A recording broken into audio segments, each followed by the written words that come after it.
This episode was pre-recorded as part of a live continuing education webinar.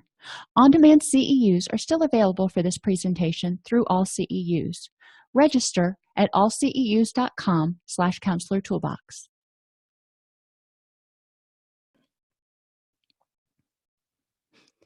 I'd like to welcome everybody to today's presentation on building positive self-talk for confidence and self-esteem. Now, a lot of what we talk about for building positive self-talk may revolve around children, but we also have to remember that a lot of the clients that we work with, a lot of the people that we work with have negative self-talk, and they learned that from somewhere. So we may need to, if you'll go with me on the analogy, help them help their inner child and change their self-talk habits, if you will.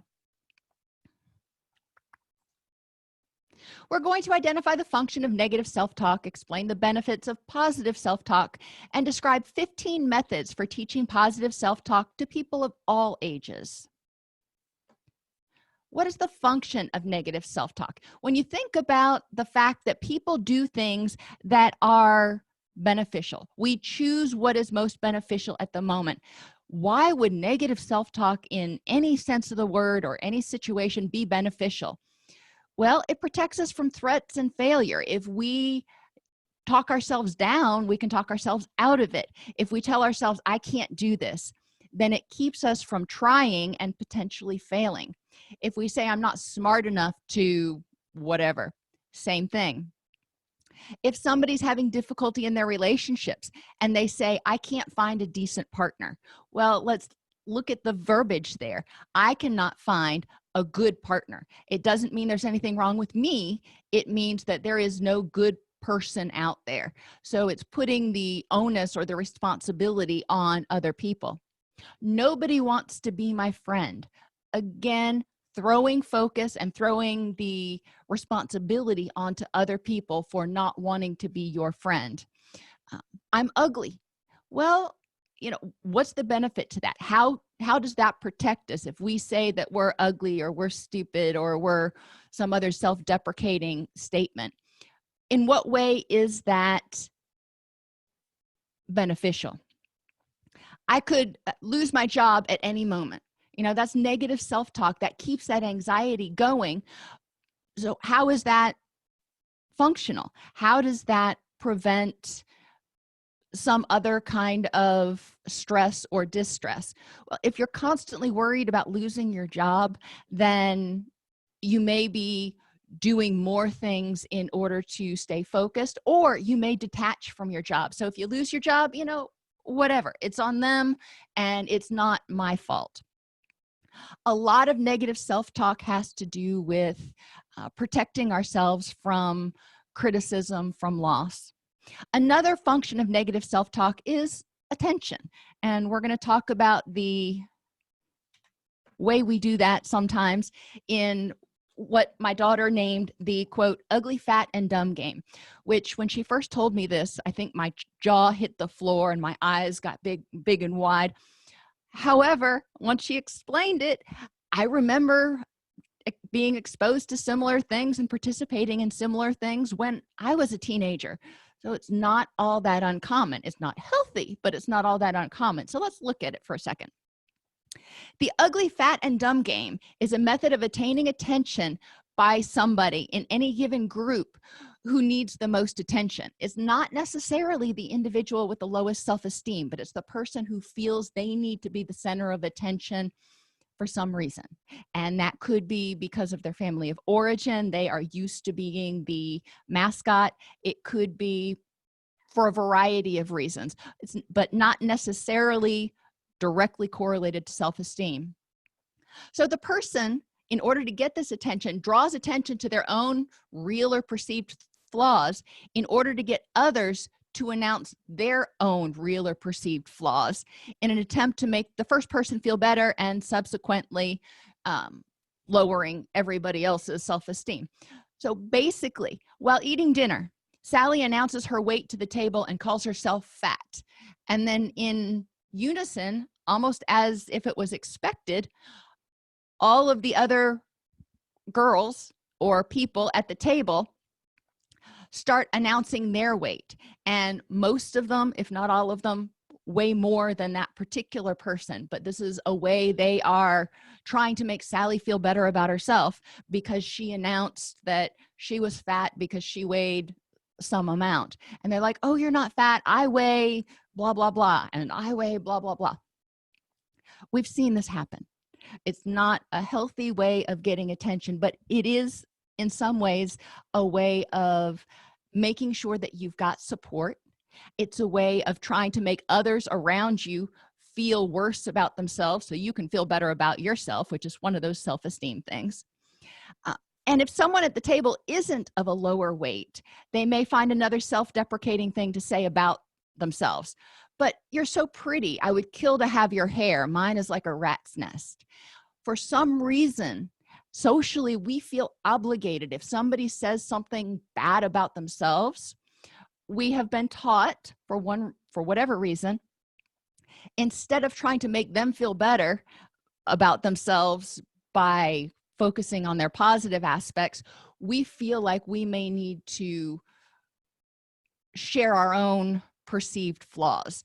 And that's where that negative self-talk comes in. It trains us to focus and start comparing and regularly compare ourselves to other people to see whether we are, heavier than, stronger than, thinner than, richer than, the list goes on. That's not helpful. That really prevents positive self-talk if you're constantly comparing yourself to other people on any sort of dimension. What are the benefits of positive self-talk? Well, reduced cortisol and HPA-Axis activation. Remember, our HPA-Axis is our threat response system. When we feel like we are in danger or there's a threat of rejection, isolation, the unknown, then we tend to become at least slightly anxious. This causes the HPA-Axis to kick off and cortisol levels to go up, and that whole cascade to start taking place. That's hard on our system, and it contributes to anxiety and eventually depression. Positive self-talk can lead to reduced pain, and you're like, how does that happen? Well, when we activate that HPA-Axis, our serotonin levels go down.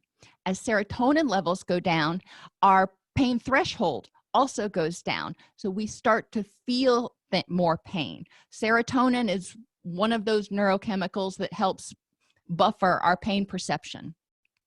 Additionally, when we're stressed, what else causes pain? I know when I'm stressed, I grind my teeth. I actually woke up this weekend and I wear a splint at night because I grind my teeth, and I was having a dream that I was trying to eat something and trying to chew it up, but it was too crunchy for me to chew it up, and I finally woke up and realized I was trying to chew through my bite splint, which that's not a good thing. But it causes, TMJ can cause pain, neck stress can cause pain, can cause headaches, and just general aches and pains. They find that people who are more stressed tend to have more upper and lower back pain, as well as GI distress and other things, because when we get stressed and that HPA-Axis kicks off, your gastrointestinal system ramps up, because now's not the time to rest and digest. Now's the time to clear out the system so we can focus on fight or flee.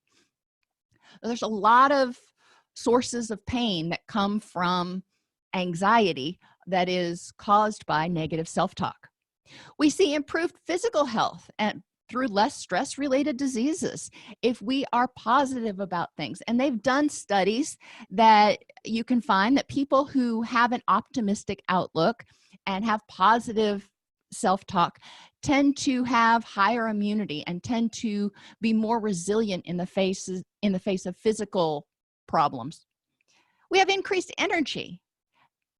If you were bad talking yourself all day long, I just want you to imagine, we've probably all had those days occasionally where we get into this negative funk and just everything is negative and we are critical of ourselves, we're critical of others. What does that do to our energy? Oh my gosh, for me, it is just exhausting. Increased energy increases when we start with positive self-talk, because positive talk highlights the possibilities, highlights the synergy instead of the differences. We have greater life self-satisfaction if we are focusing on the positive. If you remember, in one of the prior classes a few months ago, we talked about the fact that our brains are wired to focus on the negative. It actually puts a greater weight on every negative thing than it does on every positive thing. So when you have one negative thing happen, you actually need 5 positive to counterbalance it. Why is that? Because our brain wants to survive. And if we miss a positive thing, it's probably not going to make a huge difference in our survivability. If we miss a negative thing, it's possible that that could hinder our survival. Ergo, our brain pays more attention to the negative than the positive. Positive self-talk encourages us to really turn our minds and focus on the positive. It doesn't mean ignoring the negative, but it means, for example, looking at failure as a learning opportunity, embracing those dialectics. And as I said earlier, improved immunity. When we are under less stress, our body has more energy to devote to our immune system. Unconditional positive regard plays a role in positive self-talk. From attachment figures on, and this can be childhood attachment figures or adult attachment figures. Remember, attachment doesn't go away. We still need to have people in our life that help us feel safe and secure. We want to encourage people to use the phrase, I love you even. I love you even when you make mistakes. I love you even when you forget. There was a book, if any of you remember the Little Critter series, that was one of my favorite sets of books when I was little and when my kids were little. And I can't remember the name of the book, but anyway, Little Critter is going through and he loves his mom so much, but he keeps making these mistakes and he keeps trying, and she loves him anyway. She's like, oh my gosh, here we go again. But she is appreciative of the fact that he's trying. We want people to be appreciative of themselves and compassionate with themselves. We want them to tell themselves, I love you even, or you are lovable, you are deserving or worthy of love, even when you make mistakes, even when you forget, even when you're having a bad hair day, even when you get angry or you're sad or you lose or you fail at something. We want people to start recognizing their inherent lovability as people, not based on what they do, but who they are. And, you know, we all make mistakes. It doesn't mean we're less lovable. It means that we have a learning opportunity. Self-awareness is another step in addressing negative self-talk. Encourage people to start figuring out, who am I? I have the ability to, and have people complete this list. And it can be a fun list where you can do mind mapping, or you can have them write on different slips of paper what they have the ability to do. They can do a collage. You can have a beach ball that you pass around, and every time somebody catches the beach ball, they need to identify something else that they have the ability to do. You can go around the room and do the clapping game. So every time you start with the alphabet, and the person who has A has to identify something that begins with A that they can do. And then the next person has the letter B, and they have to identify something that has the letter B in it that they can do. You see where I'm going here. We also want to encourage people to explore and try new things. Too often we get caught in this no rut. No, I don't do that. No, I've never done that. No, I couldn't do that. Encourage people to embrace yes. It may not be something you love, but once I got out of my no box, I started exploring a lot more things I thought I could never do or wouldn't like rock climbing. I'm terrified of heights, but for some weird reason, I guess because I'm, strapped in, I really enjoy indoor rock climbing. Encourage people to explore new things, because there's a lot of stuff out there they may not know that they like, and this can help increase their sense of personal empowerment and self-esteem. Have them, try things like climbing trees, cooking, crocheting, drawing, fill in the blank. I tried my hand at drawing. I am not good at it, and I don't have the patience to learn it. Could I learn it? Probably. But that's an example of things that I tried. I realized that, this isn't for me. And that's okay. We don't have to be good at everything. That's what makes the world go round. We all have our own strengths. We want people to recognize and embrace the fact that not everybody's going to be good at everything. It's helpful to try out things, though, and figure out what you are good at, instead of just staying in your lane and in your safe zone. Encourage people to explore who they are, not what they do, what they can do, not their abilities, but their inner qualities. These are things that, if they fail a test, it doesn't change. I am creative, kind, compassionate, curious, a good listener. If you go online, you can Google like top 100 virtues or values, and a lot of these things come up. Selflessness, well, you'll get a list of over 100 things, and you can have people read down the list and identify things on that list that describe them, so they start getting a better idea of who they are as people. Another thing that I've done for people, especially people that have lower self-esteem, is I have them do the inner quality activity for their best friend, or for somebody that they would want to be their best friend. What do you look for in someone who would be your best friend? And they go through that list and identify all the qualities. And then I say, okay, let's turn the tables now. Let's look at that list. How many of those qualities do you have yourself?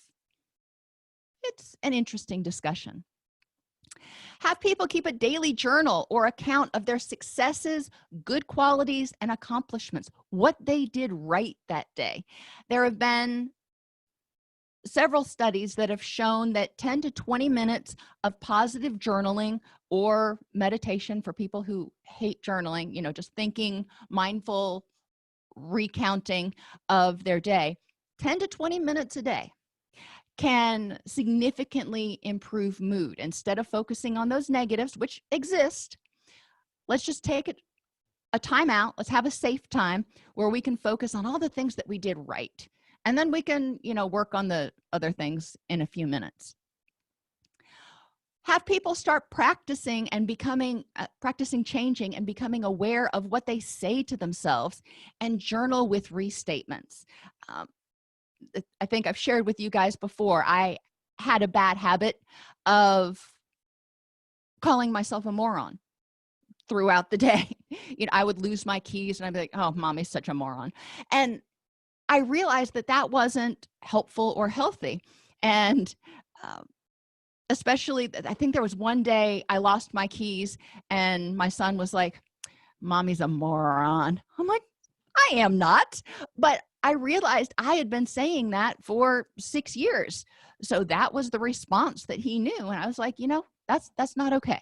So I changed my verbiage, but we encourage people to pay attention to the self-deprecating statements that they make every day and restate. So if they make a self-deprecating statement, they've got to stop, write it down, and restate it in a positive way. So, okay, instead of saying I'm a moron, I can say I am being forgetful. I am not, forgetful all the time. My behavior is forgetful. And this is where we start helping people separate who they are from what they do. When we're working with children, and we're parenting small children, there's a big difference between you are a good girl or a good boy, or a bad girl or a bad boy, and you are a good person.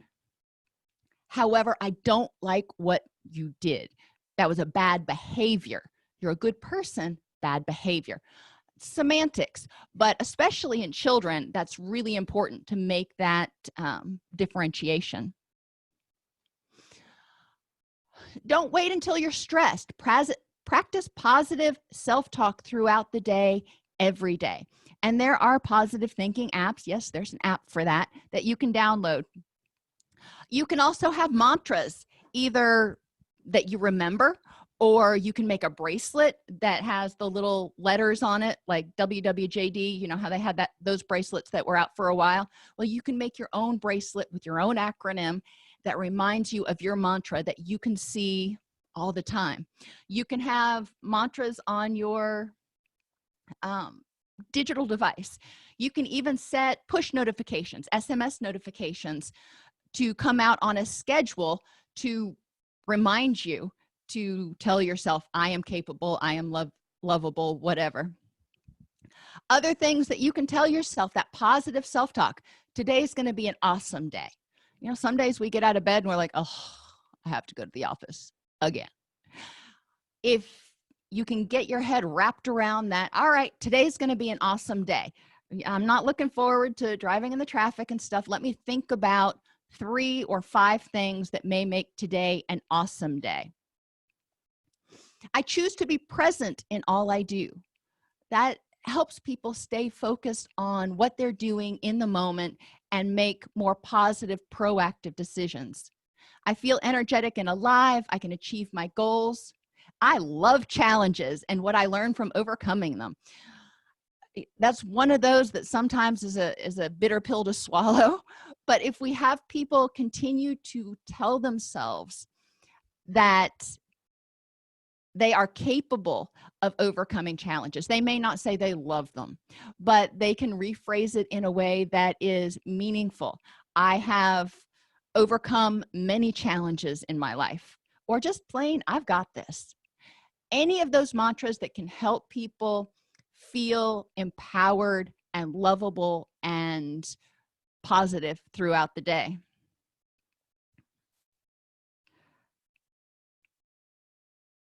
And yes, Shirley, any of this stuff helping people with positive self-talk is super helpful if they are in toxic relationships, because in toxic relationships, a lot of times they are being blamed for things. They are being criticized. There may be verbal or emotional abuse.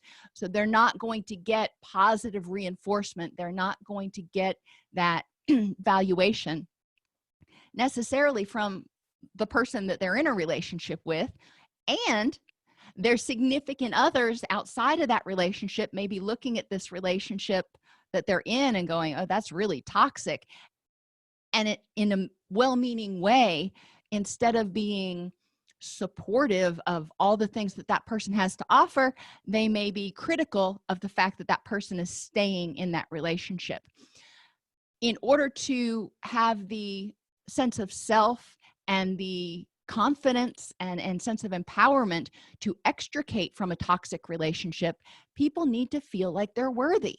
They're worthy of love. They're worthy of being treated better. They're just plain old worthy. And until they feel that way, they may be relying on other people, even toxic people, to provide some sort of validation or sense that they're okay. Once they are able to say, you know what, I am okay, then it can help them start making steps. Positive self-talk in and of itself is not going to do everything, but it can be the catalyst to encourage somebody to start making positive changes in their life.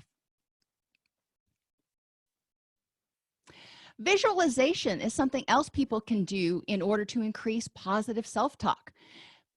Visualization helps people's brains see how they can succeed or fail. If they envision themselves going up to do a speech in front of 200 people and dropping their note cards and, you know, belching or whatever it is, then that is going to increase anxiety and potentially create a self-fulfilling prophecy. If they envision themselves going up to do this speech in front of the 200 people and knocking it out of the park, then it's more likely that they are going to be able to do their speech effectively. Does it mean they're necessarily going to be the greatest speech givers ever? No, not necessarily. But if they visualize succeeding and not having major hiccups, then it trains their brain to be prepared for that and to expect success. Negative self-talk teaches the brain that negative things will happen, which increases anxiety and distress, reduces concentration, and increases a sense of helplessness. If we're constantly talking negatively to ourselves about the world, about ourselves, then we tend to feel very unlovable and unsafe, which is traumatic. I mean, let's just face it. It activates that HPA-Axis because our brain thinks, you know, you're not safe. Positive self-talk helps people's brains see that success is possible, happiness is possible, and that the person has power. And you need to help walk people through some of these visualizations. They can visualize having a talk with their boss. They can visualize what a good day looks like. They can visualize anything that they are concerned about or are having negative thoughts about. You know, encourage them to visualize a positive outcome. Does it mean that that positive outcome will always happen? No. If they're visualizing having a discussion with their significant other about something that is, you know, causing distress in their relationship, does it mean that that other person is necessarily going to just suddenly agree with them and it's all going to be happy? No. But in visualization, we can help them visualize having this discussion, you know, asking the person to sit down, stating their piece, and we can help them visualize, all right, you know, what happens when you say this? If this person responds in well to what's going on, how does that play out? If this person responds aggressively to what you're saying, how does that play out? So they can visualize how to handle any potential scenario that might end up coming. And that, again, provides a sense of empowerment because they've planned. They may not have actually walked through it every single time, but they've walked through it mentally. So they're prepared and they know that if this person starts to react in this way, then this is the course of action I'm going to take. And that increases a sense of personal power and safety. We can have them envision what happiness looks like for them.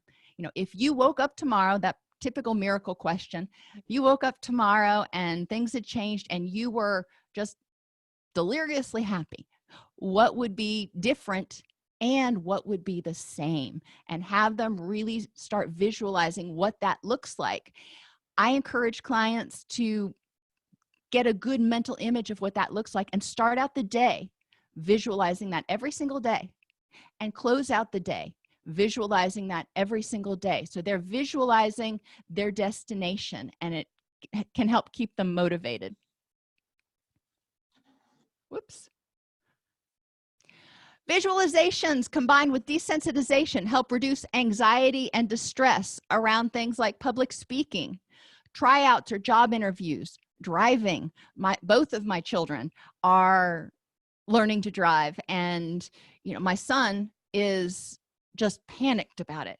He has all these negative associations with driving. My daughter, on the other hand, sees it as a path to freedom, and she can't wait to drive. But both of them have certain amounts of anxiety, and some of it can be healthy, but some of it can also be self-defeating. If they're too anxious, then they can't effectively focus on what they're doing. Starting a new school or a new job or taking a test or just about anything, visualization is awesome because it helps people not only identify what it looks like for it to go well, but it also helps them identify the things that they're concerned about so they can address those things early on and they can start, you know, eliminating some of that those negative self-talks, that those hecklers in the gallery that say, oh, of course you're going to trip and fall, or whatever it is. Have people watch others who are successful and role play using that data to visualize. Pick somebody that they really admire and role play using that data. If they really admire Michael Jordan, for example, okay, so you've watched Michael Jordan, you think he's awesome, he's successful. How would he handle this situation? Imagine you were Michael Jordan, and how would he handle this situation, and visualize how that might play out if you took on that persona of someone who is successful. And we know that Michael Jordan has had his ups and downs, so that's a really good one for people who are familiar with his career history. Environments. Surround yourself with positivity. This can help with negative self-talk. If we're constantly listening to negative stuff, then we're going to tend to be in that negative mindset. Surrounding yourself with positivity. Encourage people in your household to model positivity. Parents, we want to model positivity for our kids. Listen to positive songs, and I picked a little bit from multiple different genres because I don't know what kind of songs you guys like. We want to encourage our clients to find and create a playlist of positive songs, and this can be a really fun between group activity or even in group activity where they brainstorm really positive songs. Or if it's individual counseling, it can be something they do between sessions. Encourage them to create like a 15-song playlist. Some of the songs can include Jimmy Eat World, The Middle, High Hopes by Frank Sinatra, also known as the rubber tree plant, just what makes that little old ant think he can move a rubber tree plant, Anyway, High Hopes by Panic at the Disco, Indestructible by Disturbed, Undefeated by Skillet, I Am Woman by MC Light, Me or Shake It Off by Taylor Swift, I Love Me by Meghan Trainor, I'm All Right, Jody Messina, Stronger, Britney Spears, Flares by The Script, or Light Behind Your Eyes by My Chemical Romance. So like I said, there's a lot of genres there. It gives you somewhere to start, and you can again search on the internet for playlists of positive songs and start there if you have no idea where to start with that. But a lot of times this is a really fun activity for clients to do, because it encourages them to really focus on the lyrics of songs and what those songs are telling them subconsciously when they're listening to them, if they're not normally keyed in on the verbiage. And a couple of the searches I did: empowering songs to help you through a breakup, or songs to help you through anxiety or depression. You'll come up with several different playlists. Have family members or people that you live with bring a positive quote or song lyrics with them to dinner once a week, and then put it on the fridge or on a bulletin board somewhere. That encourages people to regularly be seeking something new that's positive, and keeps them from necessarily getting stuck in the negative stuff. Give yourself a pep talk every morning.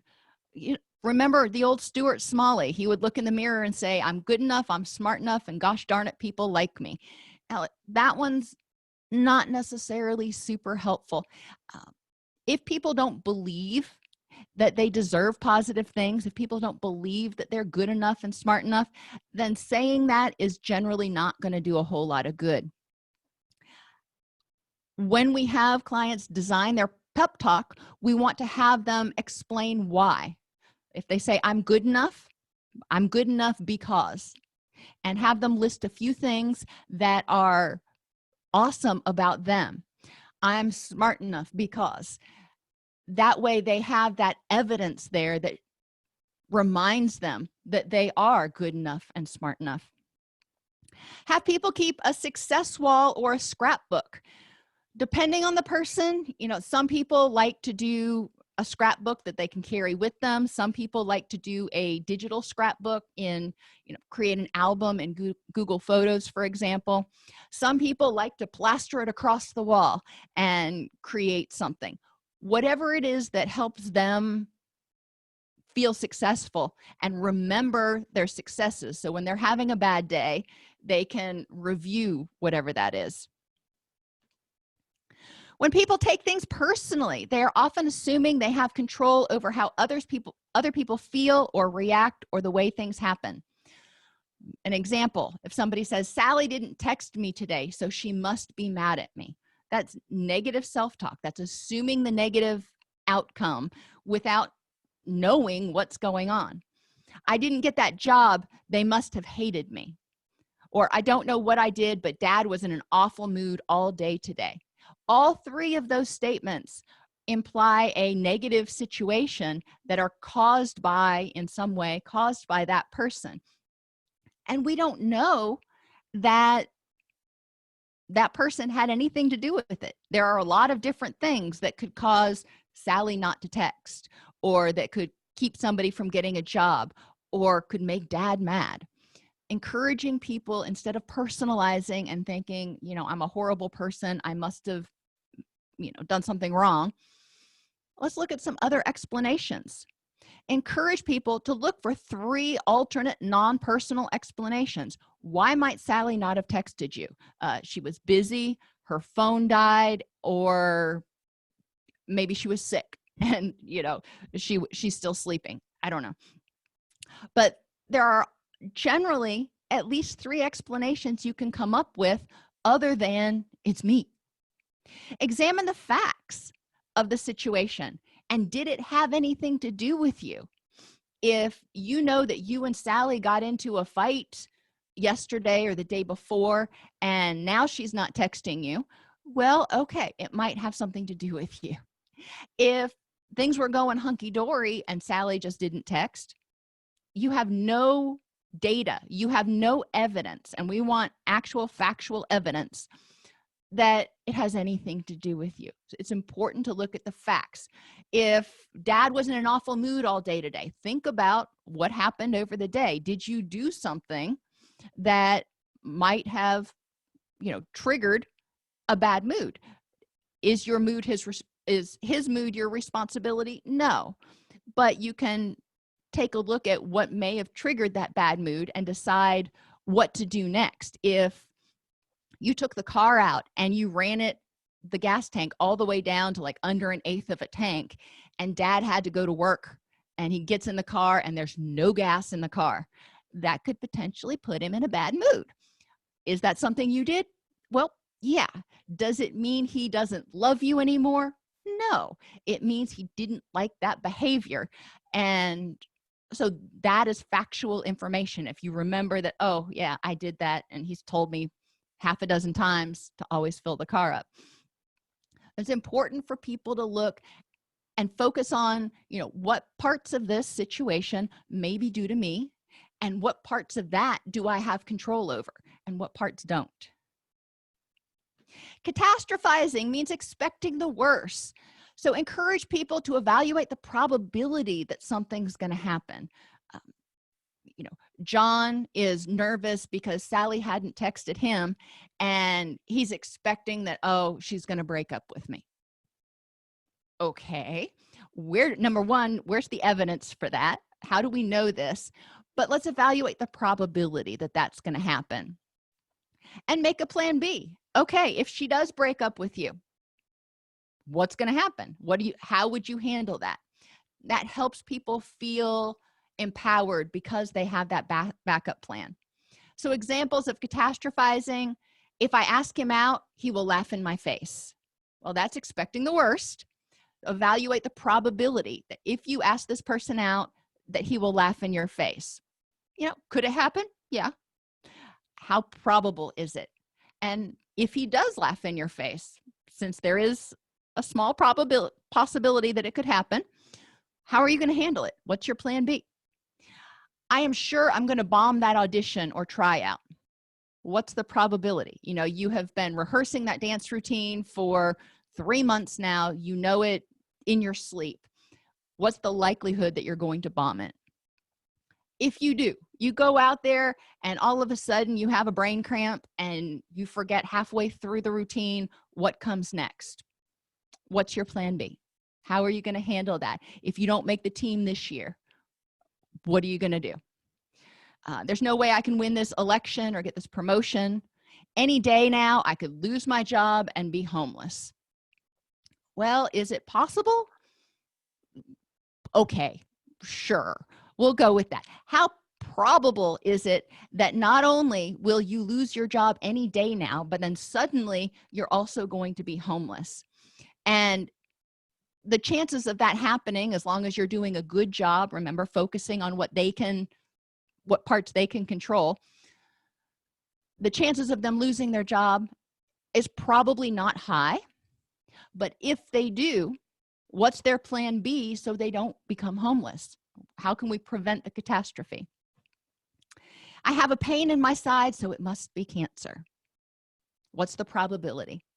And what do you do about it? You have this pain in your side. How do you fix it? If it turns out to be cancer, what's your plan B? How do you handle that? Magnification is focusing on negative aspects of the event. So have people change the negative to a neutral, a positive, or even a challenge.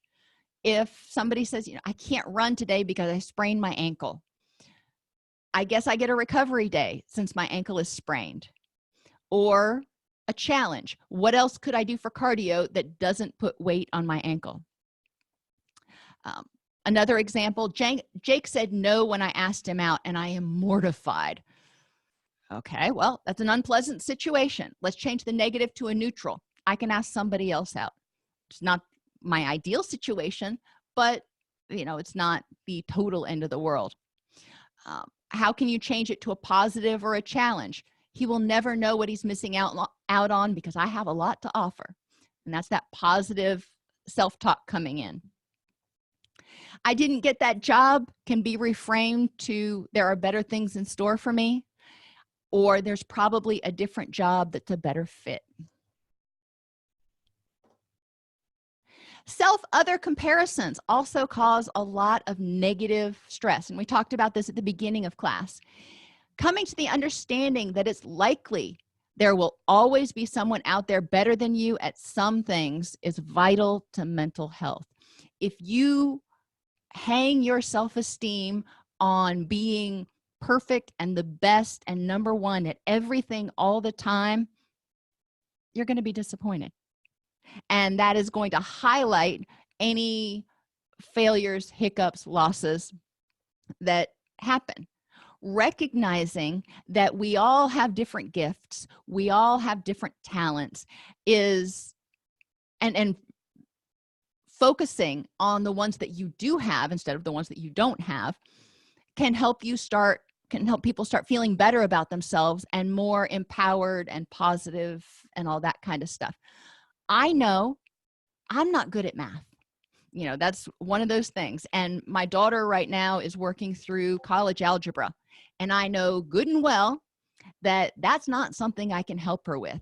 And it frustrates me sometimes because I think I should be able to help her with her math.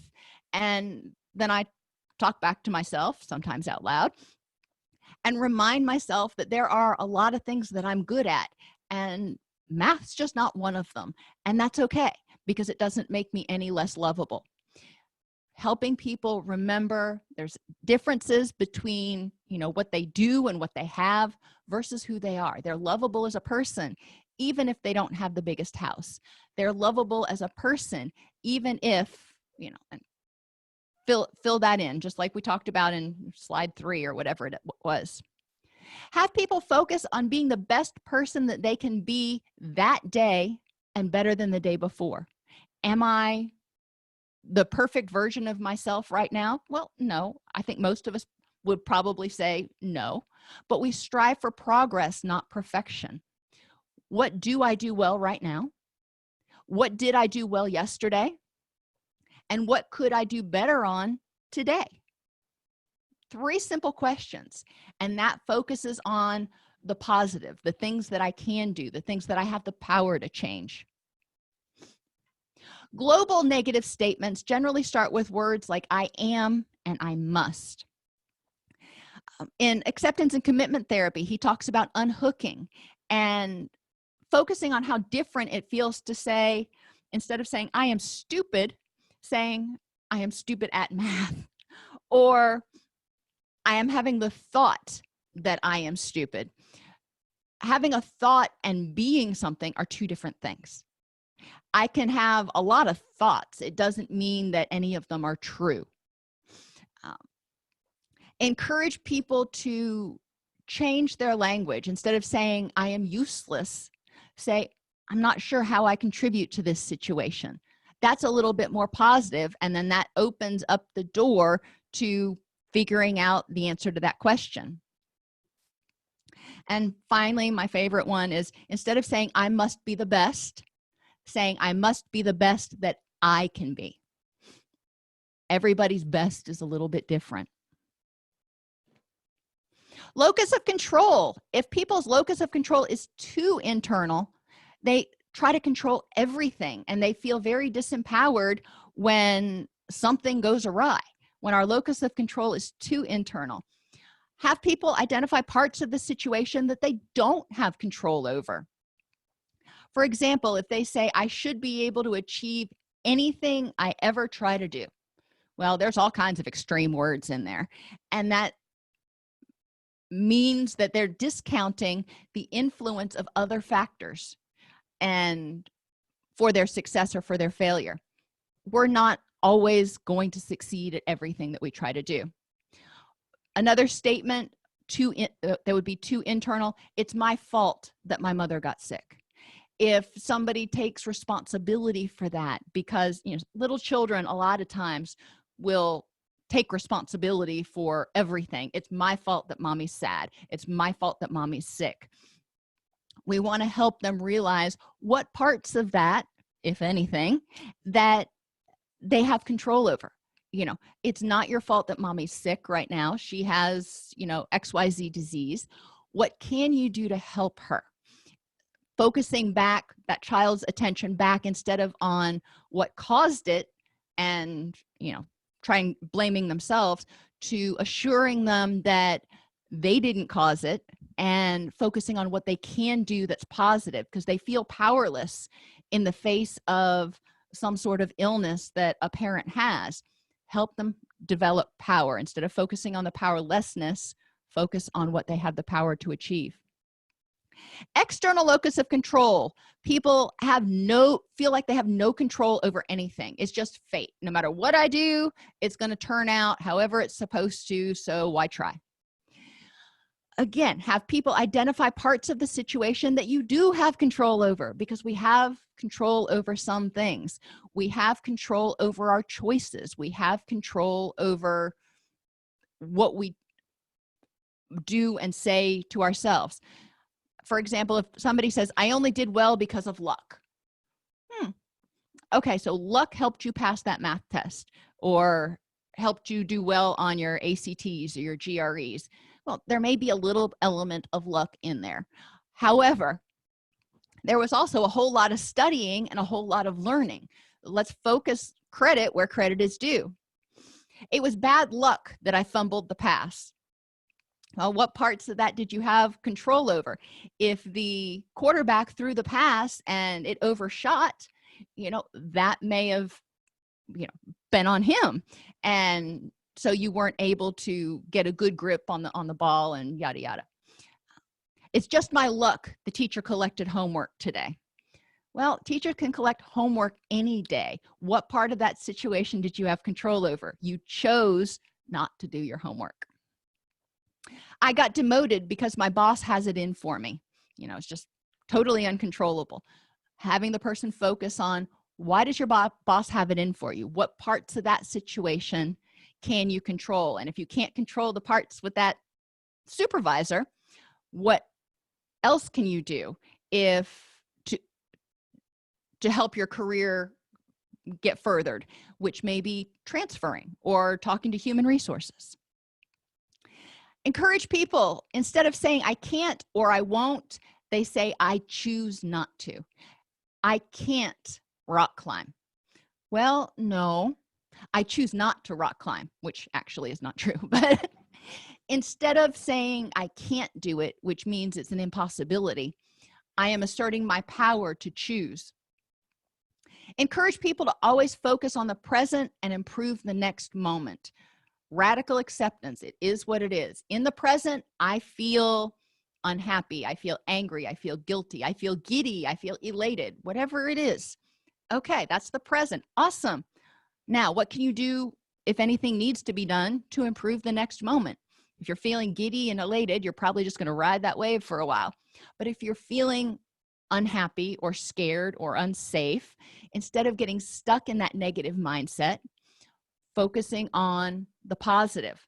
What can I do to, what do I have the power to do to improve the next moment?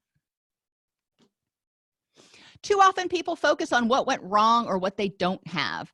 When they get evaluations, they may focus on the 3 things that their supervisor told them they could work on instead of the 23 things that their supervisor said they did awesome.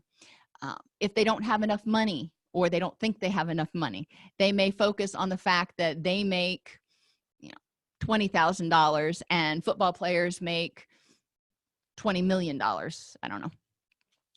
Relationships are the same way. Encourage people to spend 10 minutes each day focusing on what went right, finding the silver lining in the bad, or remembering all the other things that are okay, even if one thing goes awry. So, maybe I don't have as much money as I want, or the house that I want, or whatever it is. But what things do I have that are important for me to have a rich and meaningful life? What are the things that I do have? And they can make mobiles, and on the little mobile, they can make little shrinky dinks or some sort of things that you put on it in order to help them remember all the positive things. You can also, I wouldn't necessarily do it to my fridge, but you can, or you can do it to a wall. You can get either whiteboard paint or blackboard paint and create a whiteboard or blackboard that you can write these things on every single day. All or nothing self-statements usually contain the words always, never, every, nobody, etc. Encourage people to look for exceptions and what is different instead of saying, I will never be happy again. Okay, let's look at what things might happen that make you happy, or what things have happened today that made you happy, even if just for a minute. I am always depressed. Okay, let's look for exceptions. Generally, we're not something 24/7, 365 our entire life. So times that you weren't depressed or you were less depressed, what was different? Find ways to remedy the issue. If a client says, nobody ever calls me to go out on the weekend. Okay. Well, have they ever called you? And if so, what was different? But if they've never called you, let's look at what might be prompting that. Maybe you've turned down invitations so many times before that they don't bother to try to call anymore. Or maybe they just don't know that you want to go out with them on the weekend. So what can you do to remedy that issue? Maybe start calling other people to go out and get the ball rolling. I can never seem to lose weight. Well, let's look at what the hurdles are and figure out ways to remedy that issue. A lot of times when people say that, when we go back over their weight loss journey, we find some very clear obstacles that they weren't able to resolve. Emotional reasoning. I feel scared to give a speech, therefore it must be scary. I'm scared to start driving, so driving must be dangerous. I'm angry that people are always mean and rude. All of this is emotional reasoning because we don't necessarily have facts for it. What are the facts for and against the idea that giving a speech is scary? What are the facts, not the possibilities, not the, potential things? Encourage people to find 3 alternate explanations, evaluate the facts of the situation, check for all or nothing thinking, and see if they're confusing high and low probability events. For kids, put positive notes in their coats, lunch boxes, etc. And you can even do this for your adult significant others too. It means a lot to some people. If you want to go and look up the 5 love languages, words of affirmation are definitely a love language for a lot of people. So if that is a love language for a significant other, put positive notes in their coats or lunch boxes. If it's a love language of you, put positive notes in your coats or lunch boxes or briefcases. Hide them around so you occasionally come across them and smile. It can also be a memory, a positive memory that reminds you of something that you did well, something that was successful. Give people kudos or even stars for kids for being the best that they can be. And remember to do this for yourself. Remind yourself at the end of every day, progress, not perfection. I didn't necessarily hit everything out of the park today, but good for me for getting up and trying. Keep a good things jar for each person in the family. Each time they do something well or helpful, they get to put a penny in the jar. This reinforces that even if they don't succeed, if they did the best that they could, there will be benefits. So they start adding up those pennies. Positive self-talk helps you feel empowered and good about being the best that you can be. Feelings of empowerment reduce feelings of helplessness and hopelessness and can protect against anxiety, depression, and a host of stress-related illnesses. Positive self-talk does not mean ignoring the negative. It means embracing the good with the bad. We talked about that before class started today. It is pouring rain. We're supposed to get 3 inches and the ground is already saturated. That's kind of a negative in some ways. However, the positive is we aren't flooding yet and probably won't flood, which is good. And I won't have to wash my car, which is another bonus. Learn to evaluate situations objectively instead of using that emotional reasoning, going into the doctor's office to get, lab results back. Some people get really anxious about that and they start negatively, talking themselves into being upset. It's going to come back that I've got this wrong with me or that wrong with me. What are the facts? The doctor did blood work. That's all that you know at this point.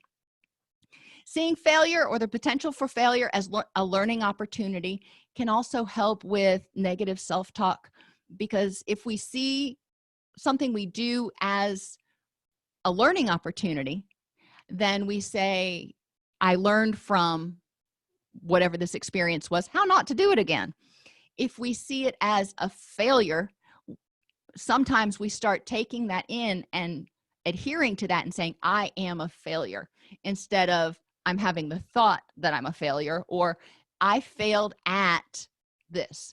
I'm not a failure. I failed at, making a souffle. That's definitely not something I do well, mainly because we've got 4 dogs in the house and a teenage boy who gallops, I think, down the stairs. Fully recognizing your strength and capabilities is another aspect of positive self-talk. You're not ignoring the negative. You're not ignoring the fact that there are some things you can't do. But positive self-talk encourages you to focus on the cans. These are the things I can do. Going back to math, I can't help my daughter with Algebra 1 right now because that's just not my thing. What can I do? I can get her a tutor. I can have her dad help her with it. There are things that I can do. It may just not be a skill that I have.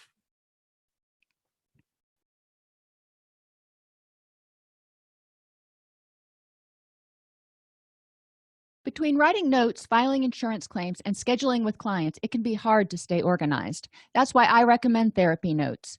Their easy-to-use platform lets you manage your practice securely and efficiently. Visit therapynotes.com to get 2 free months of Therapy Notes by just using the promo code CEU when you sign up for a free trial at therapynotes.com.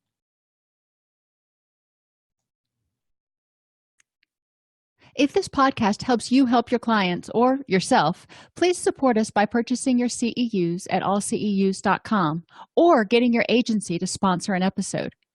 A direct link to the on-demand CEUs for this podcast is at allceus.com/podcast CEUs. That's allceus.com/podcast CEUs. To sponsor an episode of Counselor Toolbox and reach over 50,000 clinicians per week, go to allceus.com/sponsor. Thank you.